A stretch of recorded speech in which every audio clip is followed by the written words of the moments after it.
Hey guys, alright, so we're going to do a couple of things. One is finish going over section 5 of your IDs and SQs for chapter 13. We'll answer those questions. I'll do some review in preparation for your unit quiz, and then we'll be done and be ready to start our new unit tomorrow. Okay. Question 34 says, who were the Exodusters and why did they migrate to Kansas? So, if you know anything about American history, if you remember back to American One, you know that the United States was founded on Christianity. So they are referencing the second book in the Bible, which is Exodus. And Exodus is talking about the Hebrews leaving Egypt. Well, this is referencing people living in the South and moving out to the Great Plains area, which is where Kansas is. So the Exodusters are those southern settlers that are moving out, looking for land, looking for change and new opportunities. 35 says, how did southern states restrict African American voting in the 1890s? 3 ways, all right? Poll tax, literacy test, grandfather clause. The second 35, sorry about that, guys, says, how did the Supreme Court legalize segregation? Plessy versus Ferguson, 1896. Plessy versus Ferguson makes separating the races legal. 36 says, how did Booker T. Washington's answer to racial discrimination differ from that of W.E.B. Du Bois? So Booker T. Washington said we should have economic equality, to where W.E.B. Du Bois said that we should have all equal rights now. So Washington says economic freedom, and then Du Bois says all equal rights. He said that we shouldn't have to wait. We shouldn't have to fight for one thing at a time. All right, so you've only got 2 IDs.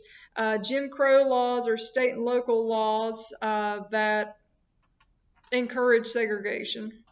And segregation is just separation of the races. And then lynching is public hangings without a trial. Public hangings without a trial. There's no court, there's no judge, no jury. People are quite literally just dragged out of their house and hung on a tree, usually with like a mob crowd watching. Okay, so that finishes your IDs. Now, let's do some review for your quiz today, okay? All right, let's go and talk about a few things. One question wants to know about new migration. So new, and I meant immigration. New immigration are people coming from Southern and Eastern Europe. So they're coming from Russia and Poland and Czechoslovakia. So that's Eastern and Southern Europeans. What about labor union? A lot of workers and labor union members are upset about immigration because they say that immigrants are pulling wages down, keeping wages low, because Joe is working for 8 cents an hour and we can pay this guy only 2 cents an hour, keeping wages low. Alrighty, next is technology. So anytime we have better technology, that can help us do things more efficiently, a lot faster, keep prices low. So we do have a lot of new technology that's going to help farmers speed things up with crops. But farmers are going to have the issue with the railroads. So railroad companies are kind of charging whatever prices they want, and farmers get together to create the political party, the Grange, to try and regulate railroad prices. Well, the federal government comes in and says, no, only the federal government can regulate railroad prices. And then farmers, which are only a small number, actually join together with workers. So what was known as the Grange becomes what we know as the Populist Party of farmers and workers working together to create that new third party. Well, this new third party, the Populist Party, also nicknamed the People's Party, that goes along with your bell ringer question, they actually join with the Democratic Party, and William Jennings Bryan, who's going to be the candidate in the 1896 election to represent both the Populist Party and the Democratic Party. Now, he doesn't win because William McKinley, who's the Republican candidate, he's got Vanderbilt and Rockefeller and Carnegie and all these other billionaires backing him, so he's going to steamroll. He's going to win the 1896 election, no questions asked. He's got millions of dollars at his disposal, and money talks, especially during this time period. And big business owners feel like McKinley is going to leave them alone, and they can just keep making their millions. So, alrighty, political machines are the other thing that is on here. So, a political machine is when a political party controls all of an area. William Boss Tweed controls the political machine in New York. It is a Democratic political machine, but he's pretty much running the show up there, and he keeps his power by threats. So he's threatening lower class workers.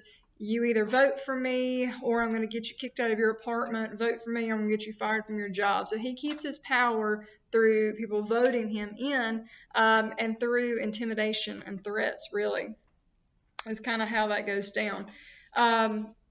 And this is the age of a lot of political corruption. We actually have President Garfield that's assassinated because of all this.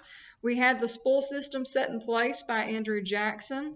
There's a guy that, and spool system is the idea of giving jobs away to people that are your supporters. Well, a guy helps Garfield campaign and get elected, and he's like, well, hey, man, I helped you out, so I deserve a government job for all my hard work. And Garfield's like, no, I'm not doing that. The guy gets mad, shoots Garfield in the back. Garfield hangs on for a couple of days before he dies, unfortunately. But in his honor, in his memory, we start up the Pendleton Act, which is the civil service system that you must be qualified. You must be qualified and educated, and have a background in whatever that is to be able to get that government job. All right, making sure you know the difference between social Darwinism and the gospel of wealth. Social Darwinism says if you work hard, survival of the fittest, right? That if you work hard and you earn it, then you deserve it and you shouldn't feel bad about it. And that's kind of how these millionaires, Carnegie and Vanderbilt and Rockefeller, kind of justify their wealth. Well, the gospel of wealth says that if you have a lot of money, then you should help others, use it for good. That's how the Salvation Army starts up. The YMCA, Young Christian Men's Association, starts up to help homeless men. Jane Addams starts up Hull House, which is a settlement house for homeless women and children. All these great organizations start up because of this new push to help those that are less fortunate. Got some trivia questions on there. First skyscraper, 10 stories. First paid baseball team is the Chicago Red Sox. 1869 they get started. Let's see, what other fun stuff have we got on here? I think we've gone over most of it. All right, guys. That's the big stuff. I probably went over a little bit more in the live Zooms, and unfortunately they did not record. So I'm not sure what all I went over besides that, but look over your IDs and SQs and you'll be fine. All right, bye.